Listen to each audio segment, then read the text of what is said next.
met een koffer vol geloof en moed. De boot vertrok, het water sprak van dromen en van nieuw geluk dat wachten moet. Ons dorpje bleef stil die ochtend. De mensen stonden tegen het hek geleund. Zijn familie wuifde hem nog na tot de horizon hem heeft verkleed. Overzee, waar het water nooit ophoudt. Brieven met de vele verhalen van elkaars werkelijkheid. We schreven zoveel woorden al die jaren, maar soms diep weggeborgen door de tijd. Overzee, het hart bleef hier, ook al was hij daar een oceaan van ons vandaan. Zijn zoon kwam later 18 jaar oud, voor het eerst naar het dorp van zijn vaders jeugd. Hij keek rond in de straten van verhalen, waar elke steen nog iets vertelt en de tijd zich heugt. Hij sprak gebroken Nederlands, zacht, verlegen, maar in zijn ogen brandde ons verleden. We lachten om de stilte, dronken bier en voelden wat de brieven nooit beschreven. Overzee, waar het water nooit ophoudt. Brieven met de vele verhalen van elkaars werkelijkheid. We schreven zoveel woorden door de jaren heen, maar soms diep weggeborgen door de tijd. Overzee, het hart bleef hier, ook al was hij daar een oceaan van ons vandaan.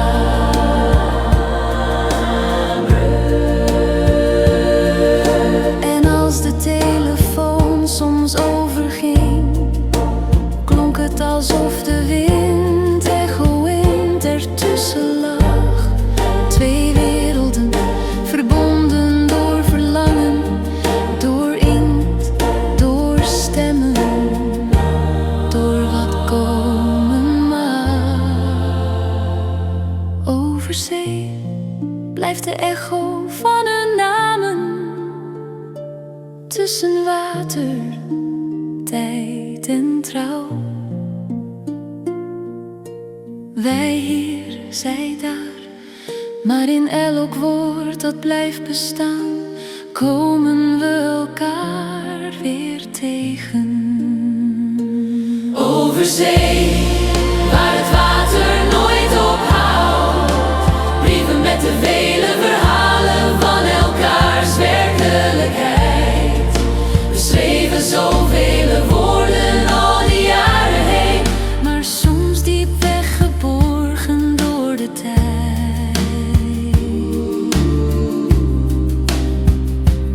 Overzee.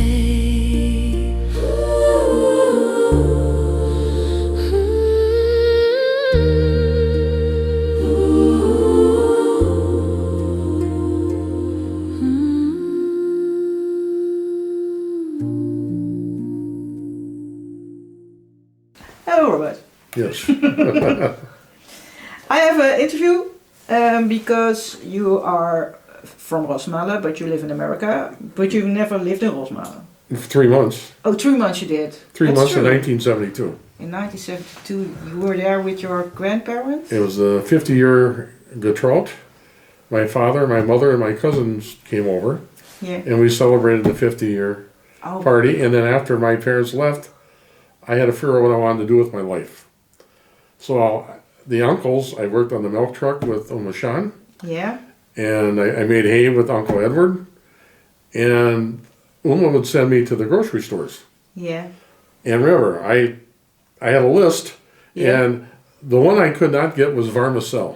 The vermicelli. It was the noodles. Yeah. and it was Pete Hine at the store. He laughed because I got my. He said, "You want ham American style or Dutch style?" I said, "Well, I want an American style." So I got thick ham. Yeah. And my grandmother yelled at me and said I could have 4 slices for my 1 slice. Oh, you got the wrong one. Yeah. Yeah. Okay. Well, how does it feel to be here again? It's like I regenerate my, how you say, my roots, but I always feel good. When my batteries get low, I get recharged when I see the windmills. Yeah. So Holland is like a battery charger for you. Oh yeah, and also it's nice to see the family Yeah. because for 18 years, all I had were photos. Yeah. And when I came here in 1972, I got to meet the people that were the photos, and it was so They got wonderful. real. Yeah. Yeah. Wow. Okay.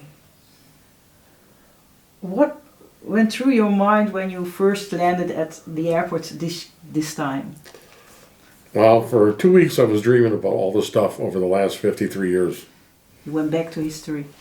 of memories of everybody. Yeah.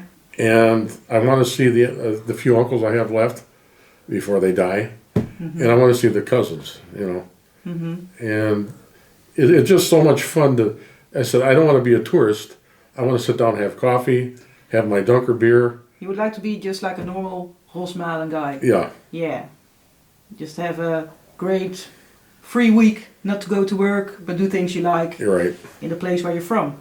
Right. And with me working and volunteering at the Windmill Little Shoot, I'm a greeter, and I know a lot of the Dutch history. I know the Dutch foods, and I have a lot of fun Yeah. with them. And they know I have a lot of knowledge. Yeah, you do. You do. Because you have the relatives here and you Yeah. speak to them and you have a lot of contact with your... And I love history, so that's just... That's true. That's true. When you were here, have you seen differences between America and the Netherlands? Basically, it's like what Uma said to me when I first got here in 1972. She says, "Robert, slow down. Smell the flowers, drink the coffee, and enjoy life around you." In America, we were so much faster. Yeah, the life is faster, Yeah, the people are right. faster. So when I get here, it's like I get to lay back and just enjoy the little things that you're going so fast in America, you don't Notice them. Notice them. Yeah, you don't appreciate them. Right. I understand. Yeah, yeah. You can take your time and really look Right. and listen. Yeah, okay, okay. Did your father went from Rosmalen to America? Where in America did he went to? Well, he came to Green Bay after his boat ride. He came to New York. Then he had to go through Ellis Island, and he ended up in Green Bay working for Pop Vandenbruggen on a farm. Sorry, how did they call it? Pop Vandenbruggen? No, Van den Brugge. Oh, that's the family. the family. They had to have a sponsor. If That's you- the sponsor you went to. Yeah. Like a foster family, something. Oh, it was like a distant cousin of Oompa's. Oh, okay, And if you didn't have a sponsor, you couldn't come to America. I understand. Yeah. And he had to be self-sufficient within 5 years. Otherwise, he would have been deported back to the Netherlands. Okay. Yes, I understand. Yeah. You know, so he ended up in Oneida, which was just outside Green Bay. Okay, a little village. Yeah, well, basically very little. A little village. Yeah, Yeah. Okay. on a farm. On a farm. So he came there and he went working on the farm. And then, Do you know what kind of work he did on that farm? well, he helped on the farm, and then at night he would go to the sugar beet factory to earn extra money. Because he had more jobs Yeah, on a day right. to get the money he needed that he could stay. Right, and then after a few years, he got a job at Procter and Gamble, or it was Holberg Paper Mill, which became Procter and Gamble or Charmin Paper Mill, Okay. and he worked there for like 30 some years. Oh, really? He was the yard man. Okay, he made sure the yard was nice and Nice, clean. and he took care of getting rid of the snow. Yeah. And he did get an award from the city. It was a silver trowel. A trawl? I know what a trawl is. yeah. Yeah. And the reason why he got the award, he laid all these stones. You know, like you see along the water.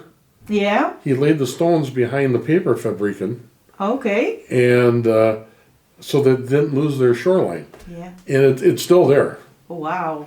Yeah, And, good job. Yeah. Well, some of the stones moved after 50 years, Okay. but still, he was recognized because he kept that erosion. He learned that in the Netherlands. Oh, he learned that here? Yeah. Wow. So he was like, how do you call it? Stratenmaker, a street maker. Well, indirectly. Yeah. But it was probably some of the same pattern. But he had these big stones about that big. Yeah, And heavy. Yeah, heavy. Yes. Okay. I know you told me your father had a diary Yes. about the trip on the boat. Yes. He went from where? Antwerp. Antwerp on a boat called the Bloemswijk. De Bloemsweg. Right. Dacht ik. I thought so. Yeah. Yeah. And I had it translated how many years ago. I finally got it. That the first day he had steak and potato. Everything was great. Steak and potato. Biefstuk en aardappelen. Yeah. Yeah. And then it was seasick, seasick, seasick. And after how many days, he says, I shouldn't have been Dutch. I should have taken the New Amsterdam and been to America 7 days sooner. And then he got New York City. He saw the Statue of Liberty. Mm-hmm. He had a cup of coffee. He says, now I feel much better. Okay. He was there. He was there. Yeah. Wow. Do you know how long he traveled? I think it was over 2 or 3 weeks. It was on a freighter, you know, it wasn't a big luxury liner. No, it was a freight ship. Okay. Okay, and do you know how many people there were on the ship? No, I don't. Okay.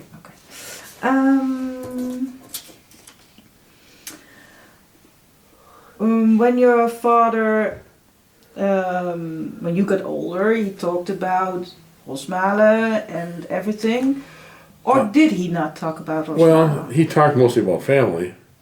Not about the place, but the family. I mean, like Oma and Opa, he write letter to Tante Dinny, and we got a care package for 18 years at St. Nicholas time. Yeah, that's like a package with food and Yeah, toys and... It was like tie, carnoches, and the Pepernoten. peppermint. My dad always got the damn cigars. You didn't? No, and my dad smoked a lot of cigars in the younger days. And then I got Lego, and Lego. and we got like the special food the bucket. Banquet? Yeah, Yes. with the almond. Yeah, with almond. But I mean, it wasn't a big, but it was the thought. Yeah. But the hardest time I had was after Uma died. Yeah. 2 months later, it was like Christmas time, Oh. and I got a package, and it was really hard.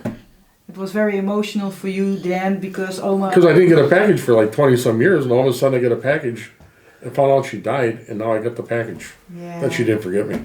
No. Wow. Wow, goosebumps. Yeah. Okay. Do you have memories of your father telling stories about Holland?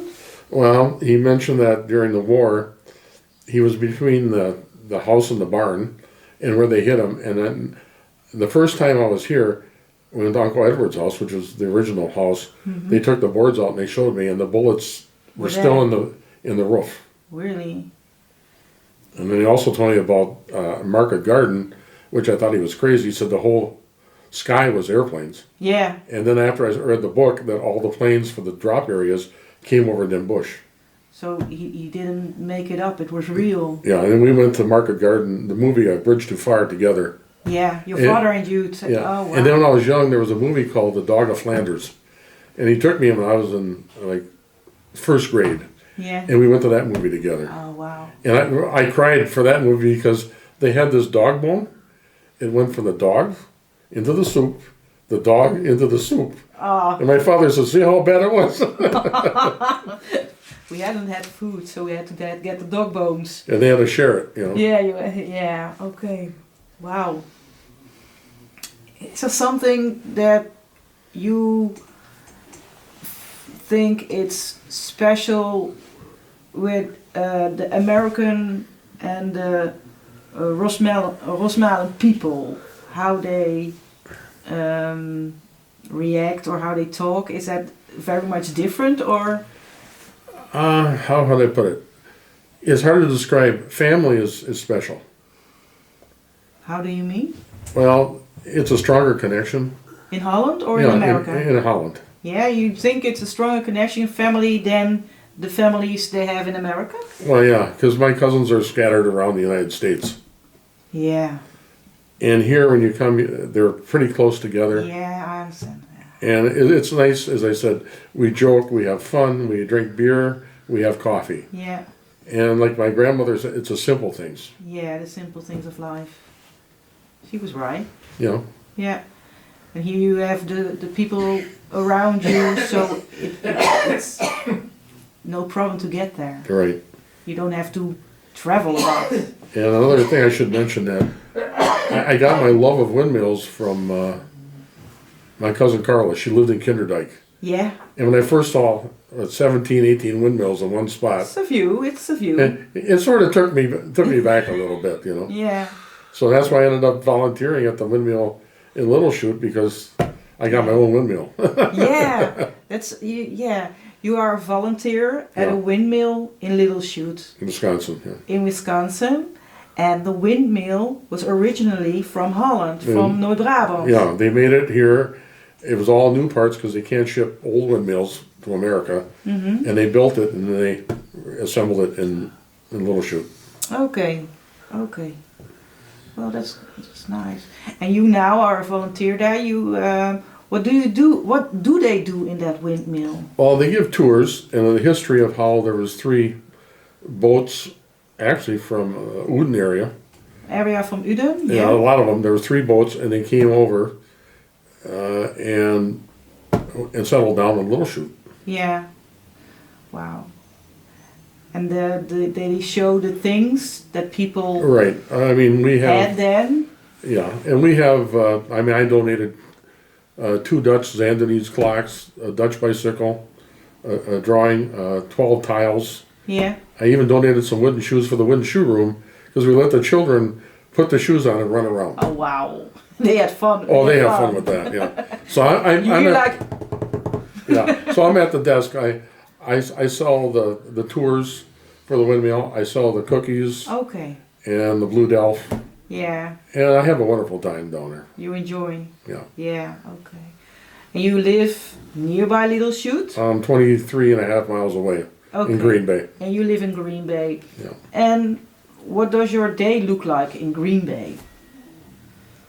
My day. That's sort of funny because I like to go to the casino a lot. Mm-hmm. I play for pennies. Yeah. I'm cheap. I'm Dutch. Okay. And I go out to eat so many times a week with my cousins, and I play cards twice a month with the guys from high school Yes. for 50 some years. We play sheephead. And I play Sheephead. cribbage Yeah. with the members of the Moose.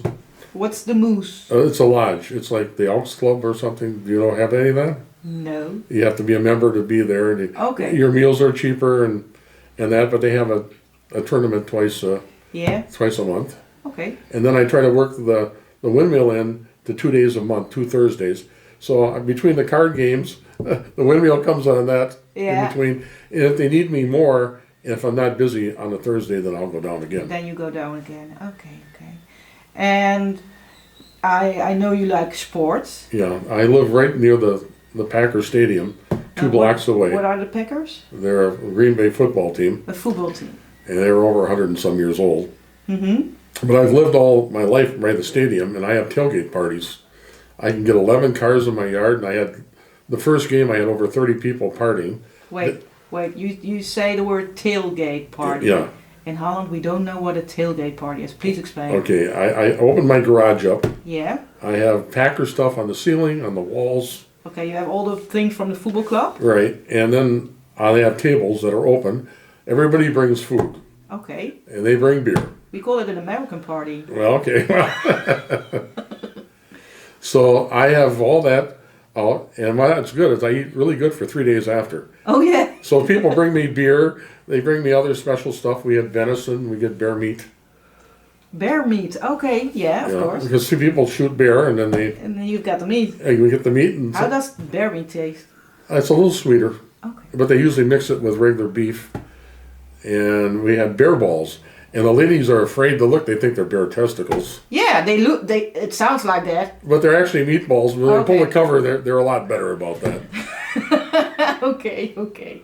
Well, great. I'm going to look at my questions because I Okay. don't know where I went now. Okay. Let me see. What was it like for you to grow up in Green Bay with Dutch roots? Okay. One of the things I should mention, I didn't. I always liked the military and I like different stuff.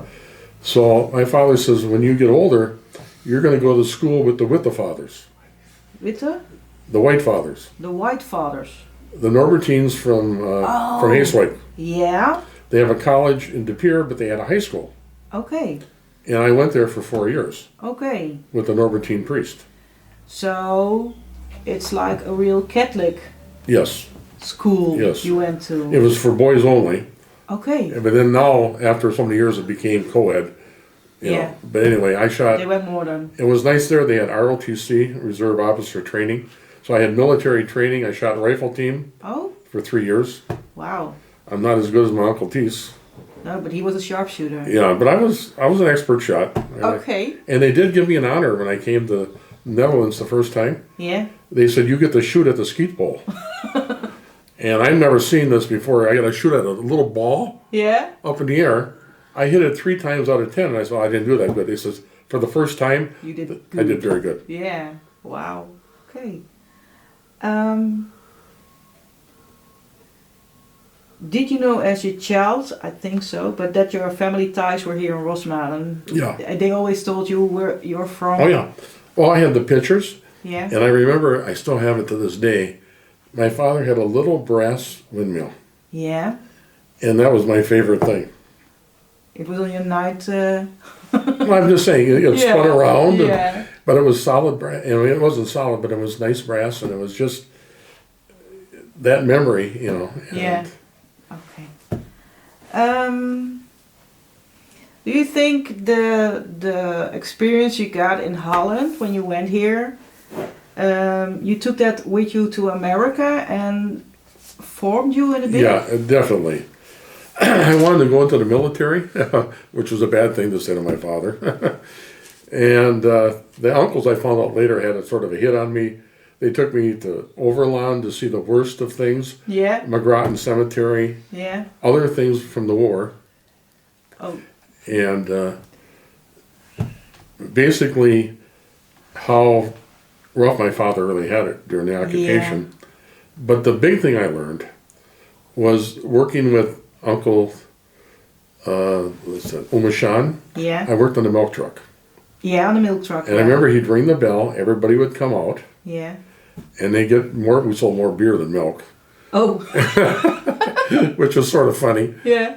But I learned him and then Uncle Bart of being a businessman and being honest and how you treat people. Yeah. So when I came back, I decided to go to school for marketing Okay. in sales. Yeah. But I had a high level, I wasn't going to be like a car salesman or something that was insurance or something to try to make money fast. I wanted to be honest on what I did. Yeah. And when I got the job at one store, I got a superior rating on the floor on how I treated people. It was like the first person in 5 years to ever get it. Okay. And then, because I was good at describing things, I was offered a job to be a produce salesman, Okay. selling, because I could describe. Yeah, you could And I ended up things. ripening bananas for 27 years. And then when that ended, I was at the same place. I became a produce inspector, and I was a buyer for that same. Okay, you bought things. Yeah. It was similar to an Albert Heijn. It was called Yeah. Super Value. Super value. Yeah. Okay. So you bought the things that they would sell Yeah, to the grocery stores. to the grocery It store. was all produce, you know. Yeah. Okay. Okay. Wow. You did it like many years. You told. Yeah. Okay. Even kijken. Let me see. Have you ever felt like you're living between two cultures? Yes. And how? At what time did you feel like that? how should I say? I felt that America, I'm on a treadmill. Why? Everything is so fast. Yeah, what you told me before. And here I can slow down and enjoy the little things Yeah. and enjoy the people. Okay. Like I said, this time I'm not coming as a tourist. Yeah. I just want to enjoy In the family and, you know, yeah, relaxed. relax. Relaxed. Okay. And have you got the idea that when you go to when you're in your home, that you can have the relaxation you have here, can also that you get that in your home too, or is it difficult? Well, my parents, we always had an open door policy. Mm-hmm. Everybody, and that's why the tailgate parties are so nice. Yeah. Because everybody feels welcome, and we all share and we talk to each other. Even if you're with another team, we don't give you That doesn't. we don't give you trouble. No. Okay. You are now here in Yes. Rosmalen again. We are very happy to have you here. We don't know how many times you can come to Rosmalen Yeah. because of the age and the health. So Hmm. we are enjoying your stay. Yes. How do you experience the connection with your relatives? How do you connect with your cousins?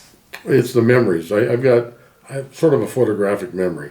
Mm-hmm. I can remember stuff that happened in 1972 like it was yesterday. I'm very fortunate. Yeah. The only two events I've never made it to, never made it to Carnival. Carnival, you didn't? No, and I never made it to St. Nicholas Day. Oh, there are two big things you have to do. I know, but I do see it now on Facebook. Yeah. I got to see some of the celebrations. Yeah, you can enjoy it with you. Yeah. With us. And when I was younger, another thing I should mention, I fell in love with a speed skater named Art Schenk Art Schenk. from the Olympics. I love the Olympics. Yeah? That's when I'm very torn. America or the Netherlands? Oh, you had to choose. I So understand. hopefully they don't play each other. Uh-huh. You are going to visit your cousins and your aunts, your uncles. Yeah. What are the things you were expecting? I was expecting, like with Hans, I was the best man at their wedding. I brought pictures from 30 years ago before they got married. Okay.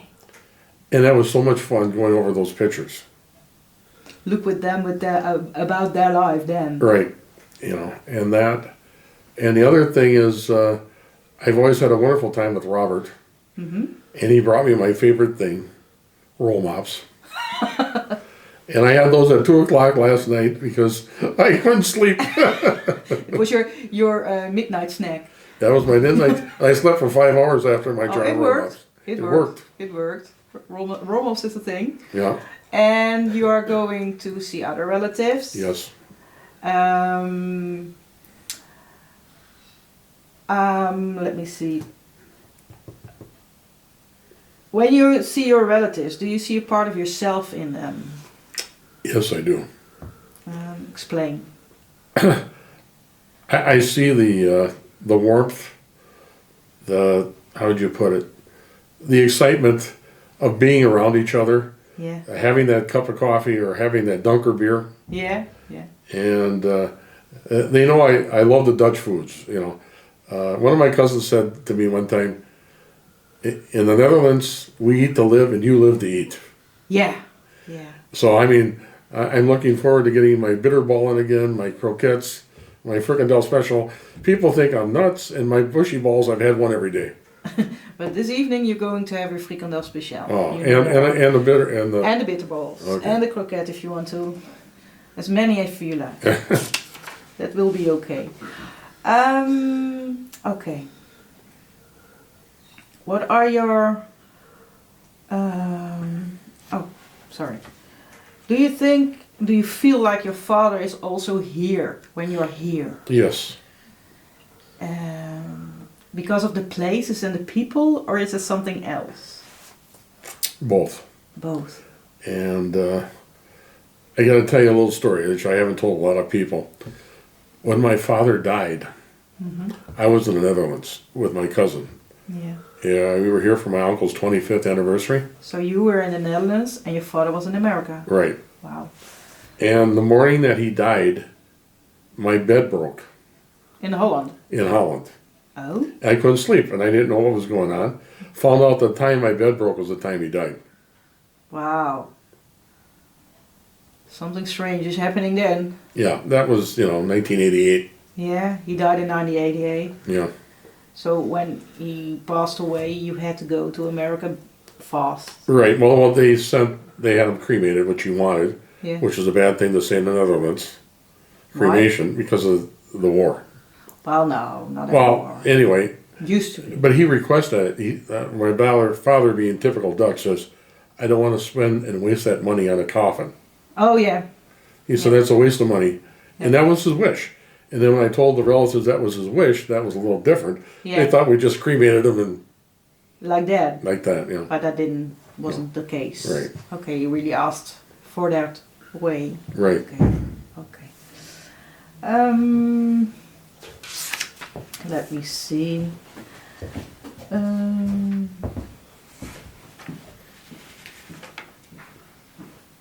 Do you think when you had this trip, you will be back in Holland? I don't know. It's harder. I'm 71. It's harder me to fly. Harder me to get around. I did get wheelchair assist because if you're in Amsterdam, it's like 1.5 miles from the international terminal Yeah. to the main terminal. So it was. Oh, that's a long way. Yeah. Yeah, I understand.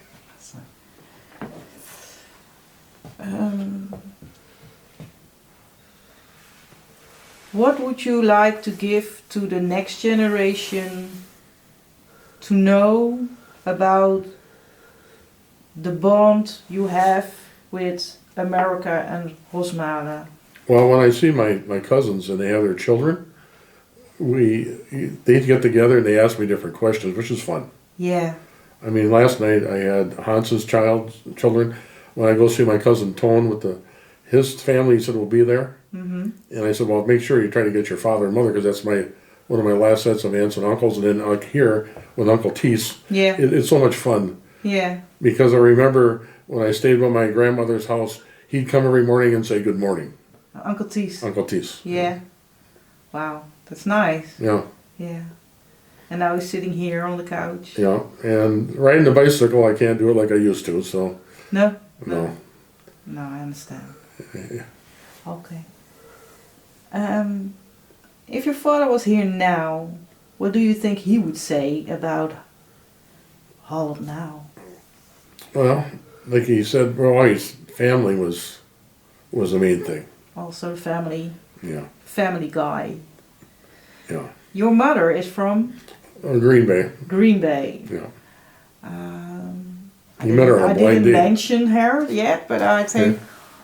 how did they meet? This is sort of funny. My father was going with the priest housekeeper in Oneida.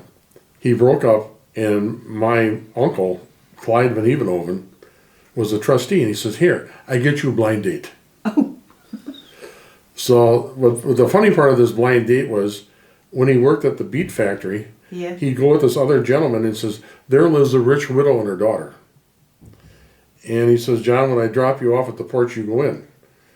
Well, guess what? It was a rich widow and her daughter's house. Okay. But they weren't rich. They had land. They had a farm. Okay. Yeah. And my mother said, he came to the door. He could barely speak English, And they got along really good, And everybody asked my dad later, or said to him, and when he went to night school, your English is better than the other people.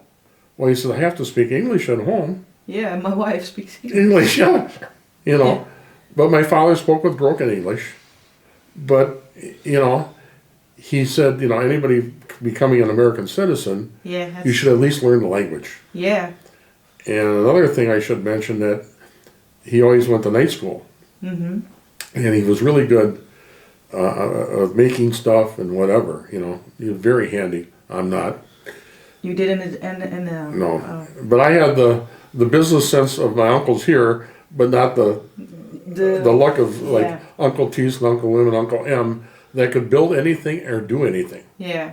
Yeah. That's the thing I wish I would have got, but You got the other part of so I got all the tools and everything, and guess where they ended up? I donated them to the windmill Yeah, they for got it, maintenance, and they needed paintbrushes, so I bought them 24 paintbrushes, but I didn't have to paint.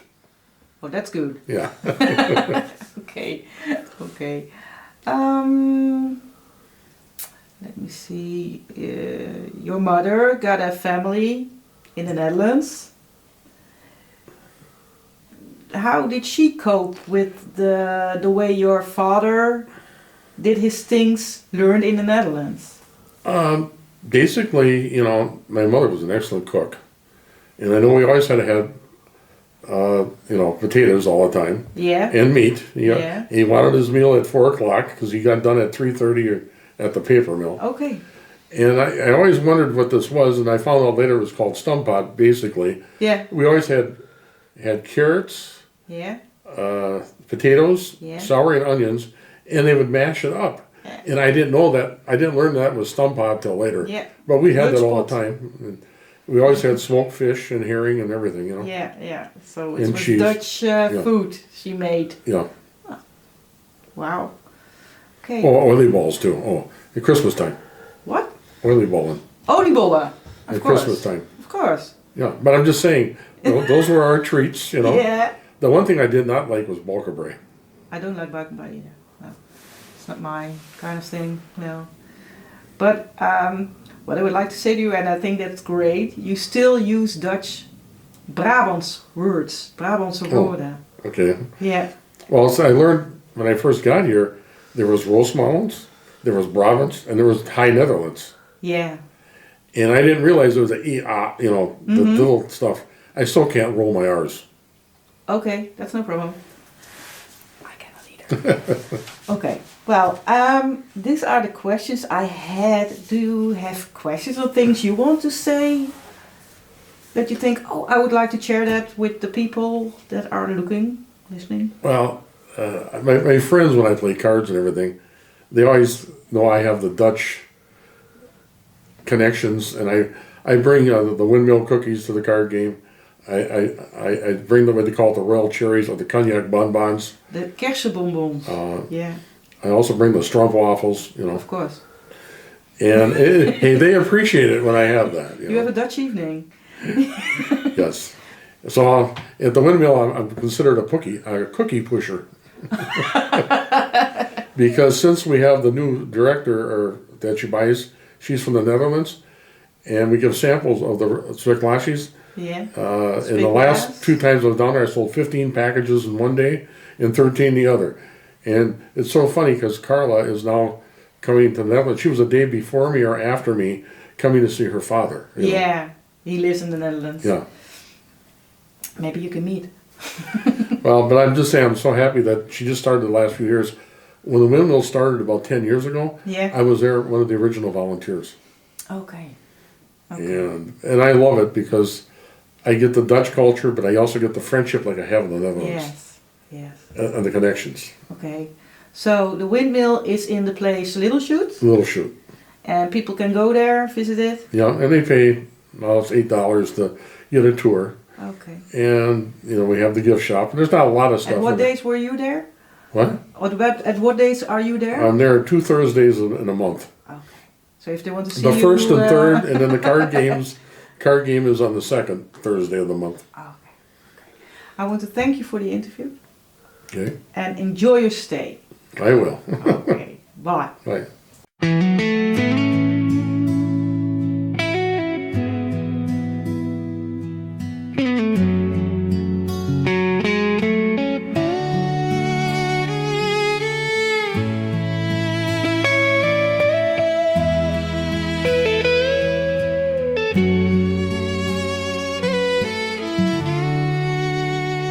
De jaren gaan, ze nemen mee wat ooit vanzelf leek te bestaan. De dagen schuiven traag voorbij, zoals golven aan de overkant. Familie ver, maar nooit verdwenen. Een stem in de verte fluistert zacht onze namen. Soms horen we jullie lachen, in de stilte van de nacht, alsof niets ooit echt vergaan kan. De kilometers, een muur van lucht en water, een brug die ik niet vinden kan. En toch in dromen loop ik langs de straat waar jullie stappen verdwenen in de tijd. Zullen we elkaar nog ooit de hand schudden zonder de gebreken van de tijd? Zullen onze ogen nog elkander spreken zonder woorden, zonder pijn? We dragen herinneringen zoals stenen in onze zakken, te zwaar om te vergeten, te dierbaar om te laten gaan. De gouden dagen, ze zweven nog boven ons als stof in zonlicht. Ze landen soms op mijn hart en even zijn jullie weer dichtbij. En als de tijd vertraagt en stilte onze namen draagt, weet ik, de afstand is maar tijdelijk. De liefde reist verder dan wij. Zullen we elkaar nog ooit de hand schudden zonder de gebreken van de tijd? Zullen onze ogen nog elkander spreken zonder woorden, zonder pijn? En ergens Voorbij de horizon, achter de jaren zal ik je weer zien.